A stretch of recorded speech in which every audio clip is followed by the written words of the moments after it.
Thank you for staying with us and coming back from that commercial, non-commercial break. So, as I said right before we went on break, this is the moment everybody's been waiting for. The Pull Counter Podcast pound for pound list for 2023. This is actually the second time we're doing a list. We had the workshop earlier in the year, and that was really fun to do and go back and forth. But this time we're going to do it a little differently. We just have two really flushed out lists, a few honorable mentions, et cetera, et cetera. But it's going to be very informative and fun. So without further ado, Brandon, you're going to start with your list. So whenever you're ready, and you're obviously going to start at 10, right? Yeah. We're honorable mention. Oh, you doing that later? All right, go ahead. Yeah, go I'm gonna go. Yeah, I'm gonna go 10 through 1. Then I'm gonna do my honorable mention. So that way you don't know who didn't make the list. Got you. So number 10, I got Gervonta Tank Davis. Oh, at 10. Yeah. Oh, number 10. Okay. All right. All right. 9, I got Arthur Beterbiew. Okay. Right. Mm-hmm. 8, I still had to put him on here. I've got Tyson Fury.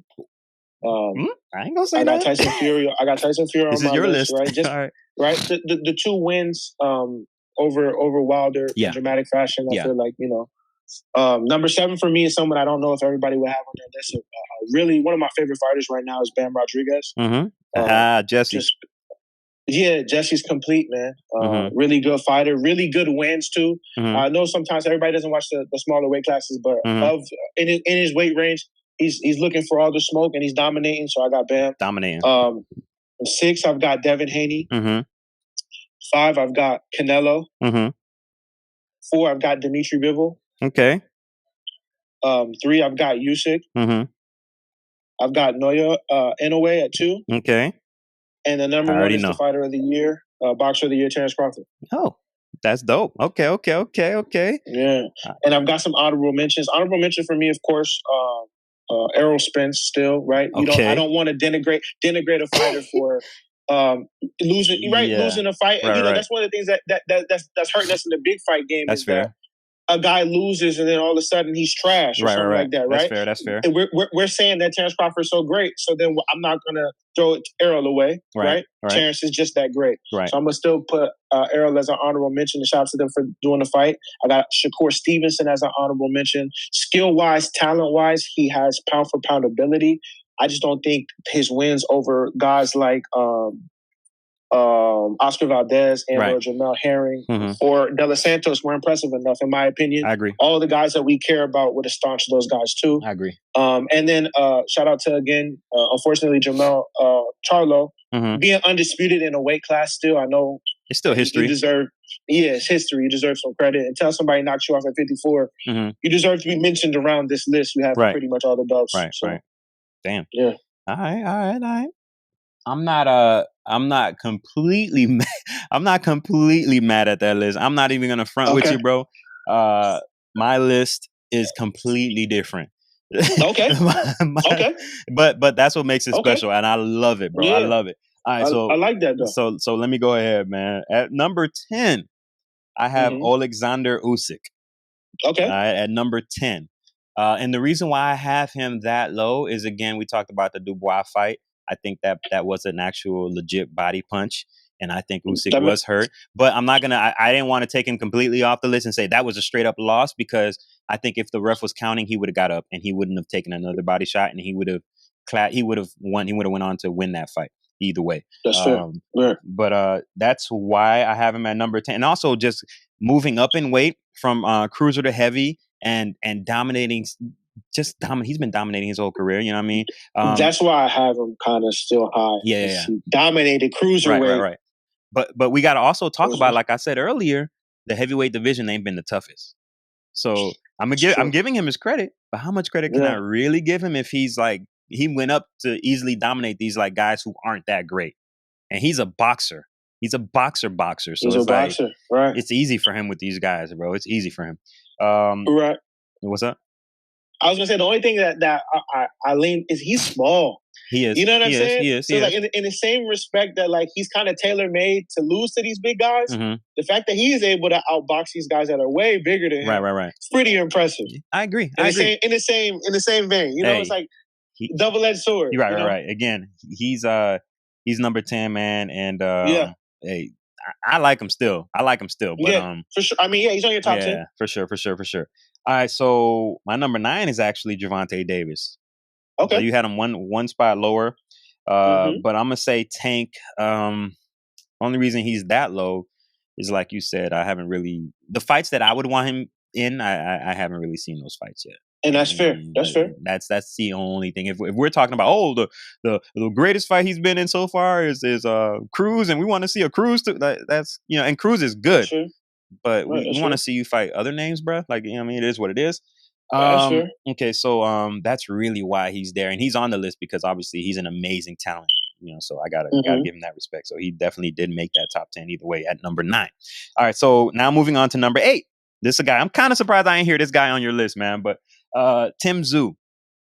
Okay. Big fan of Tim Tszyu, man. Okay. At 154, I think he's the guy that can actually.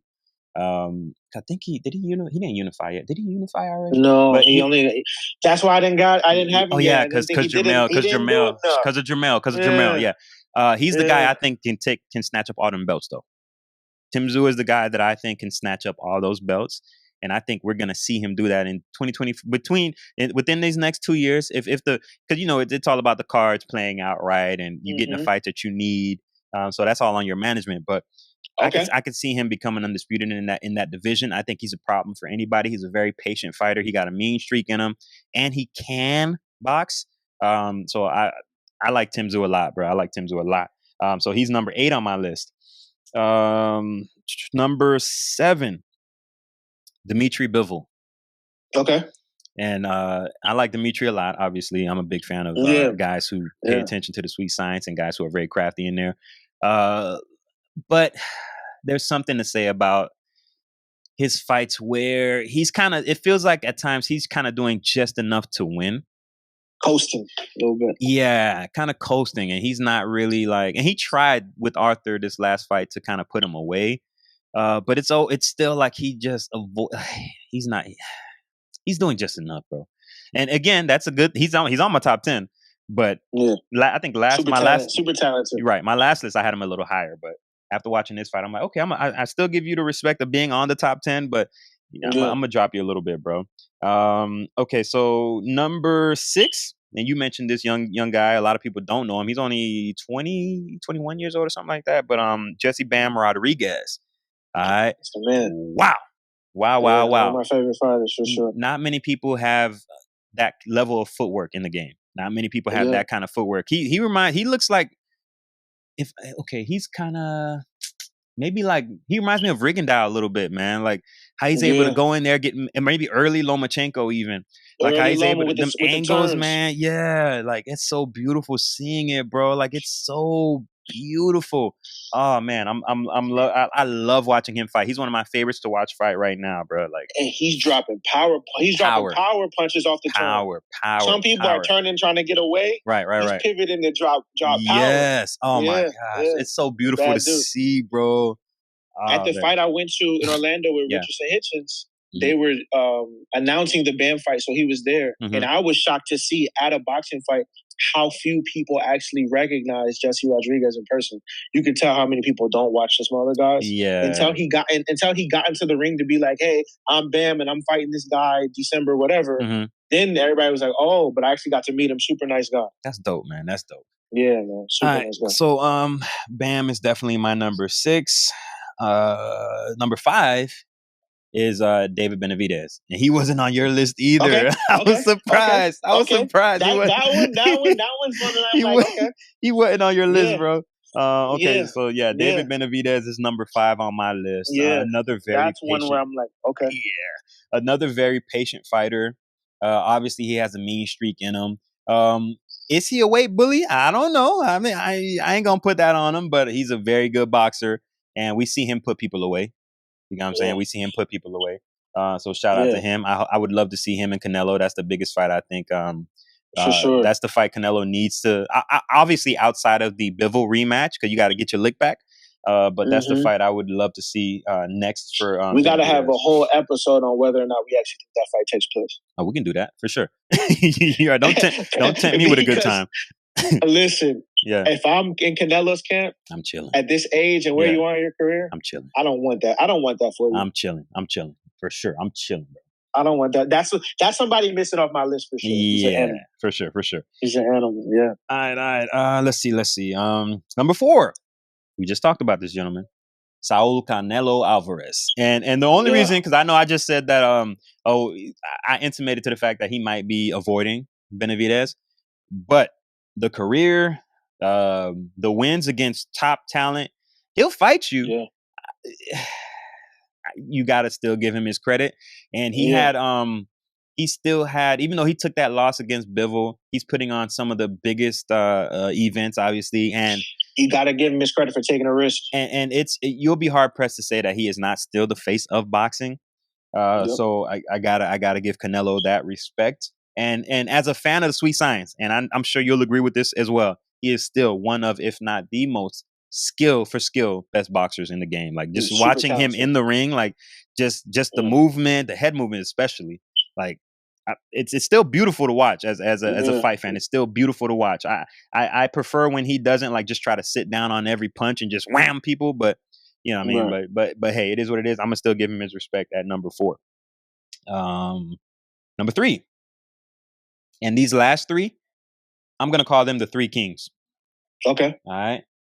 At number 3, I got Devin Haney. Okay.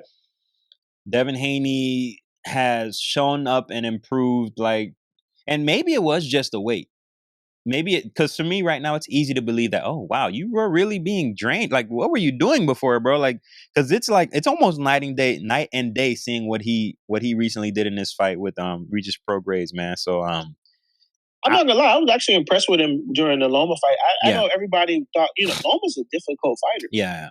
Right. Loma, he knows a lot, can do a lot. He's a difficult guy to fight. Absolutely. And I thought Devin did well. He did great. I think Devin he's on his trajectory. If the fights that we want to see, if people don't start catching them soon, never gonna catch him. I agree.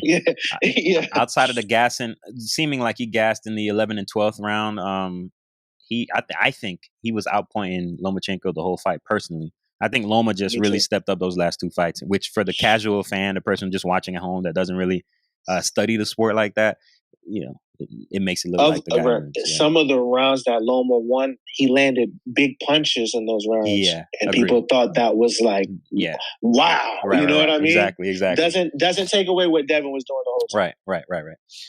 Okay, so that's the first of the 3 kings, right? The top 3 guys on my pound for pound list. Devin Haney. All right, so number 2, this might surprise you, Terrence Crawford at number 2. Number 2, and the reason for that is we mentioned this earlier. We've even though we've only seen him in 1 fight in 2023, it was an amazing fight. It was an amazing performance. Maybe Spence wasn't at his best, or maybe maybe just Terrence just is the perfect style for him. I think it's the latter. I think he's just the perfect style to beat up on him. But it's still just 1 fight, and it's versus compared to my number 1 guy, who's had a multitude of fights and dominating great guys for the division. Like I gotta give it to him, man. But shout out to Terrence Crawford. Maybe if this was 2022, he would be number 1 on that list. And he was actually earlier in the year, because I waited. That's why I wanted to wait. Remember we talked about it. I wanted to wait after this guy's fight before, because Terrence was number 1 already. But after this last guy, after the guy who's going to be number 1, after seeing his last fight, I was like, oh, come on, I can't. Come on, dog. He got to be number 1 on that list. All right, so had a great year. Moving on from Terrence Crawford, you already know who I'm talking about. Naoya Inoue is number 1 on my pound for pound list. I think my last list earlier, a few months back, he was number 2 or 3 or something like that. But I got to give him the credit, bro. Fighting the competition he's been fighting, bro. Like Donaire. The first Donaire fight was a very tough fight, bro. Like they were going back, and Donaire ain't no slouch. Like you said, a lot of people don't pay attention to the lower weights. Donaire is a legend, bro. Like and was he? No, he wasn't. I think who was it calling out Chocolatito? Oh, that was Jesse. Jesse was calling out Chocolatito recently.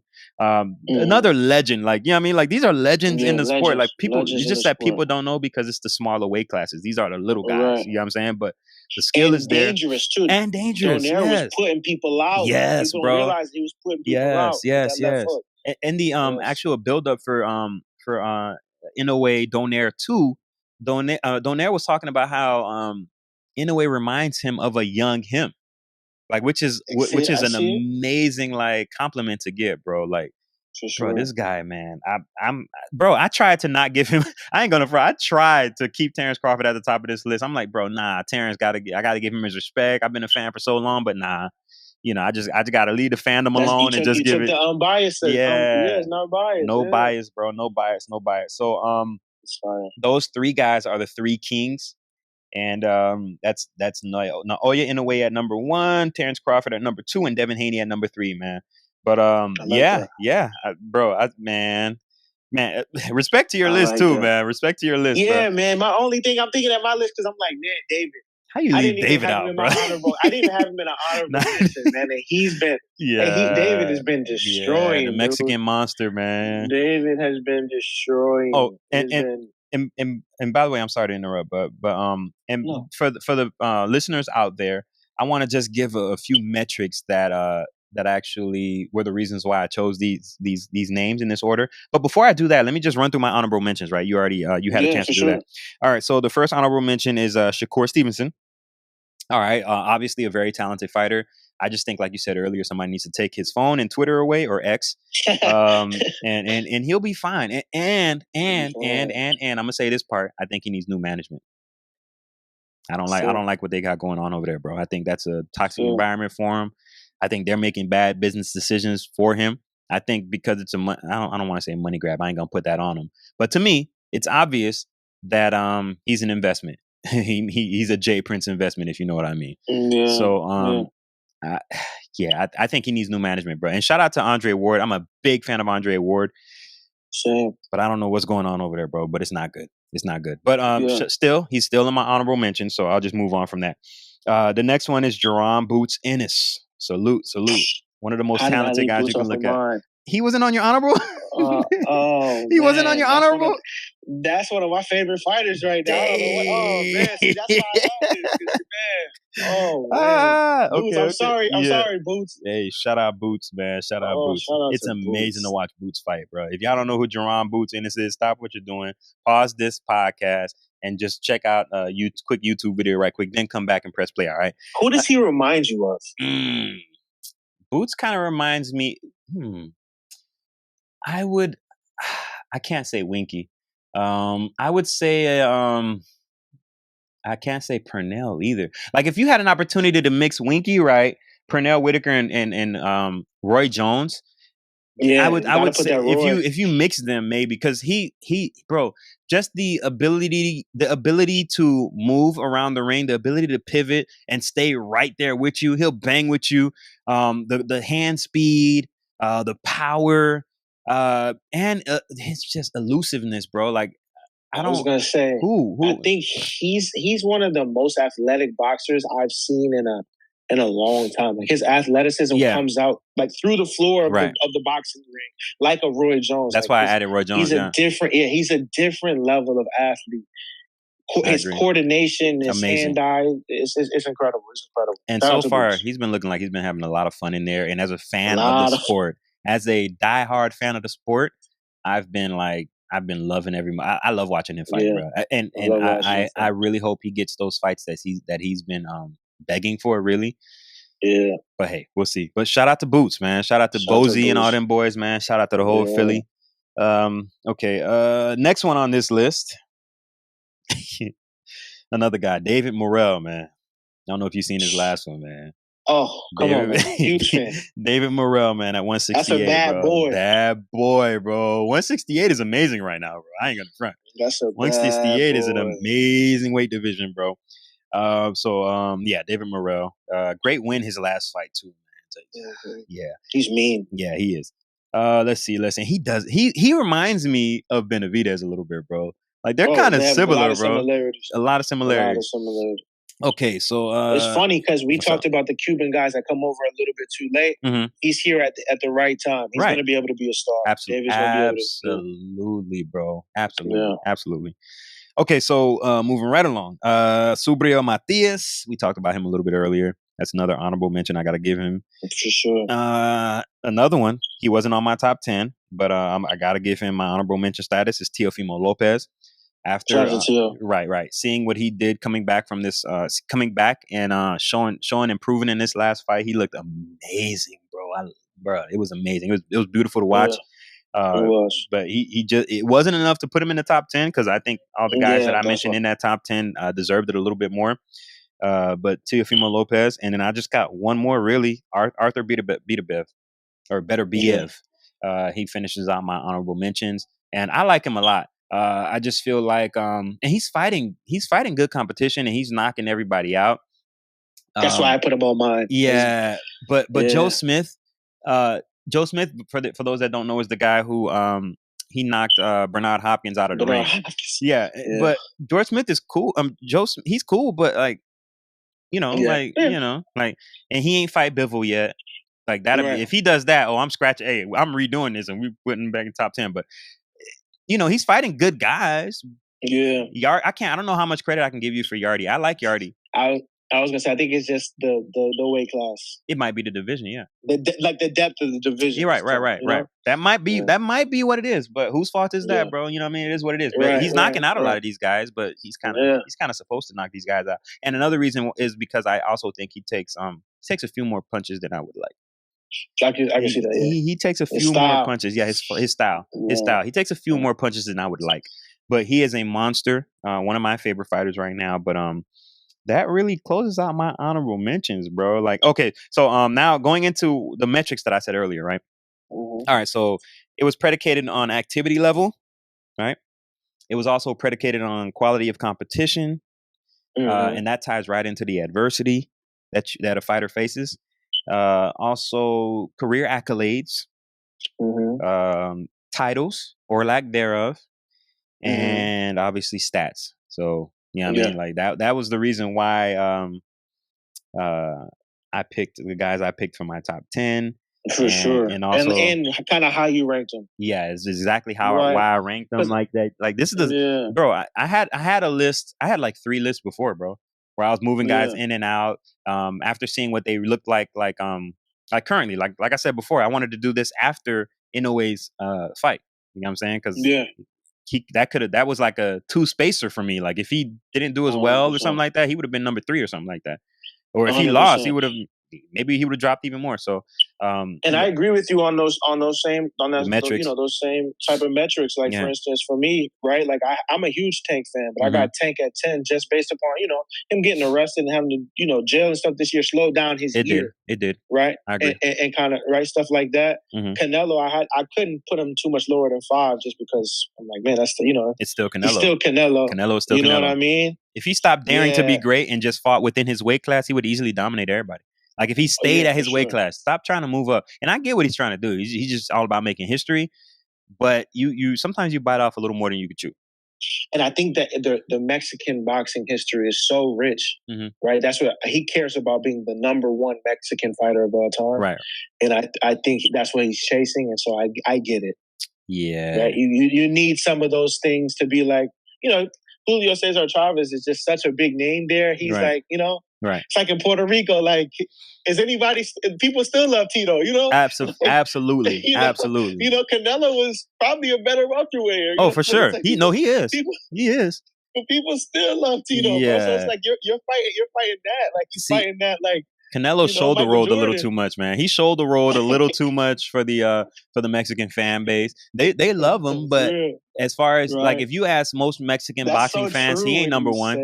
He not number 1. He shoulder rolled a little too much. You get what I'm saying? That was his downfall. That was his downfall, and he's been trying to make up for it ever since. But yeah, buddy. But salute to him. He's one of boxing's rock stars, and I think he's gonna be for a pretty long time, man. But bro, I'm not even gonna front, man. This was fun. I had a blast, bro. This was fun, man. I can't wait till we do this again, bro. I can't wait till we do this again, bro. Yeah, we'll definitely touch base and figure some stuff out, man, because this was very fun. I ain't gonna front. This is the longest, outside of I think the interview. This might be the longest episode of this pod that I've done, man. So salute to you, man. We got a lot of great content, bro. Man. This was dope. This was definitely dope. Thank you, bro. Definitely. All right. So you got anything else you want to add or what? Hey, Full Counter Pod, thank you, man. I'm blessed to be here, man. It was great. Salute to you, man. Thanking you, bro. And this obviously won't be the last time we do something, bro. I'm looking forward to working with you. All right. So Sure. yeah. That's all I got, bro.